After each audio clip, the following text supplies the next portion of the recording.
Imena official muri gahunda y'amakuru agezweho kano kanya tugiye guhera mu karere ka Rusizi, aho imodoka y'akarere ka Rusizi yakoze impanuka itwaye umurambo. Imodoka y'akarere ka Rusizi yo mu bwoko bwa pickup yari itwaye umurambo w'umusore w'imyaka 27 wo mu murenge wa Bweyeye iwukuye mu karere ka Gatsibo. Yakoze impanuka ubwo yarigeze mu karere ka Huye. Uwo musore yapfiriye mu karere ka Gatsibo ku mugoroba wo ku itariki ya 1 Mutarama 2025. Imodoka yageze mu mudugudu wa Kigarama, akagari ka Kimirehe, umurenge wa Rusatira, akarere ka Huye, igonga kwasiteri yavaga i Huye yerekeza i Kigali. Abantu 5 barimo badaso 2 b'akarere ka Rusizi barakomereka. Nizeyimana Leonard, umushoferi w'akarere ka Rusizi wari uyitwaye iyo modoka, yabwiye Imvaho Nshya ko impanuka ikimara kuba we n'abo badaso 2 ndetse n'abakomerekeye muri iyo kwasiteri bahise bajyanwa kwa muganga. Umwe muri abo badaso yakomeretse ukuboko, undi akomereka mu mutwe. Ati nanjye numvaga mfite ikibazo ku kuboko no ku gahanga kabyimbye kuko nagakubise ku modoka, n'ubu ndacyivuza, ariko imodoka y'akarere ka Huye yahageze ijyana umurambo mu bitaro bya Gihundwe i Rusizi. Hanyuma imodoka nari ntwaye yo yangiritse cyane, sinzi aho bayijyanye. Umuvugizi wa polisi y'igihugu ishami rishinzwe umutekano wo mu muhanda SP Emmanuel Kayigi yabwiye Imvaho Nshya ko impanuka yatewe no kunyuranaho nabi k'umushoferi w'iyi modoka ya Rusizi n'izari ziri imbere. Ari mu ikorosi atareba imbere neza bituma agonga iyo kwasiteri. Ati iyo mpanuka yakomerekeyemo abantu 5 bahise bajyanwa ku bitaro bya Kabutare. Abandi bagenzi 15 bari muri iyo kwasiteri bahawe imodoka yindi bakomeza urugendo. Turongera kugira inama abatwara ibinyabiziga kwirinda gukora inyuranaho ahatemewe kuko biteza impanuka igihe cyose, bakanagendera ku muvuduko wagenwe.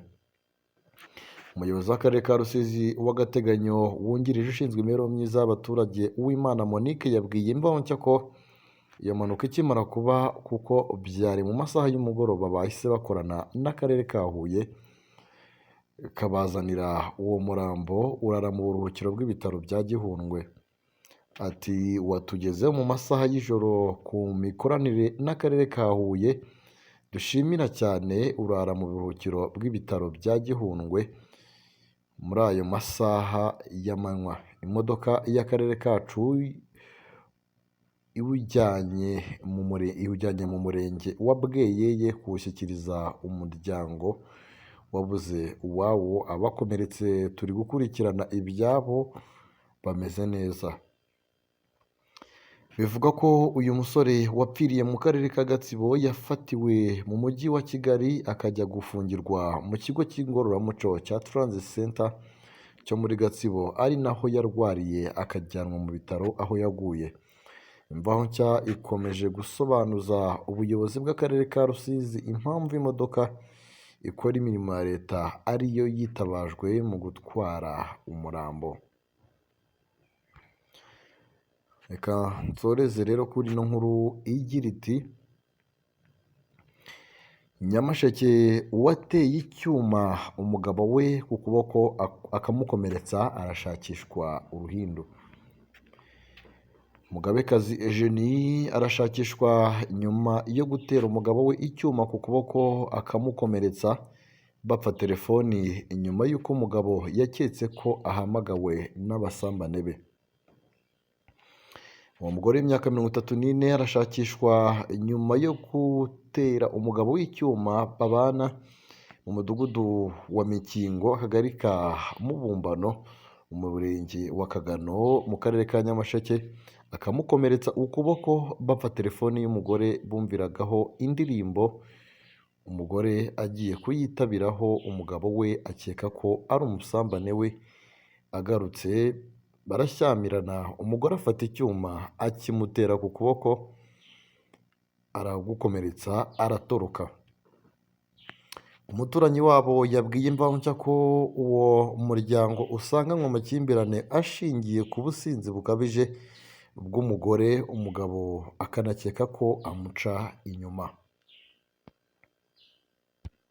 Uyu yagize ati induru zabo zimaze igihe zinamaze kurambirana kuko nta munsi w'ubusa umugore aba atasinze bikabije,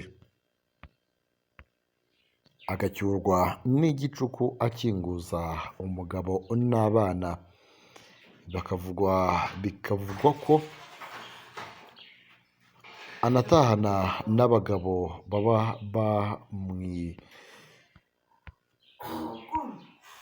bakavuga ko atana n'abagabo baba banamwirirwanye, bigateza induru mu rugo idashira ku buryo n'ubuyobozi bwabaganirije umugore akanga kuva ku izima. Yongeyeho ati intandaro yo guterwa icyuma k'umugabo, umugore n'ubundi yari atashye yasinze, umugabo aramwihanganira arakingura, umugore yaraje yumva indirimbo muri telefoni anazumvisha umugabo. Igihe bari kuzumva umugore ahamagarwa n'undi mugabo, ariko uwo mugabo we adashira amakenga yo kuba umugore we amuca inyuma, asohoka ajya kumwitaba, agarutse induru iheraho, umugore azana icyuma akimutera ku kuboko.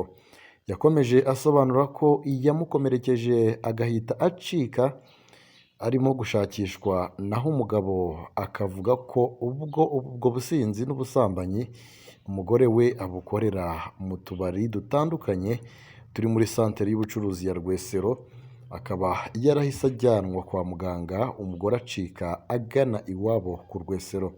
Umunyamabanga nshingwabikorwa w'umurenge wa Kagano Uwimana Damas yavuze ko ku itariki ya 1 Mutarama 2025 umugore agishakishwa nyuma yo gukora ayo mahano yatewe no kutizerana n'umugabo we. Ati arashakishwa kuko yakomerekeje umugabo we cyane, amakimbirane yabo amaze igihe kirekire, usanga ahanini ashingiye ku businzi bukabije bw'umugore n'urwikekwe rwo guca inyuma umugabo, rukaba rutabura kuko nk'icyo gicuku cyose aba agenda ataha, atagenda wenyine, agendana n'abagabo baba biriwe basangira, bigateza ibibazo. Telefoni rero yabaye nk'imbarutso yo kumutera icyo cyuma akanamukomeretsa atyo. Avuga ko umurenge wa Kagano kimwe n'indi mirenge amakimbirane mu ngo awugaragaramo akenshi agaturuka ku businzi bukabije, gushinjanya, gucana inyuma n'ibibazo by'imitungo, ariko ko hari imiryango irenga 50 yabanaga mu makimbirane nk'aya umwaka ushize yayavuyemo. Nanga dusoreje aya makuru rero, mukomeje mugire ibihe byiza cyane, tuze kongera mu biganiro byacu turi buze kuba tubagezaho, by'umwihariko amakuru araza kubagezweho muri ako kanya. Mukomeze mugire ibihe byiza cyane, bye bye.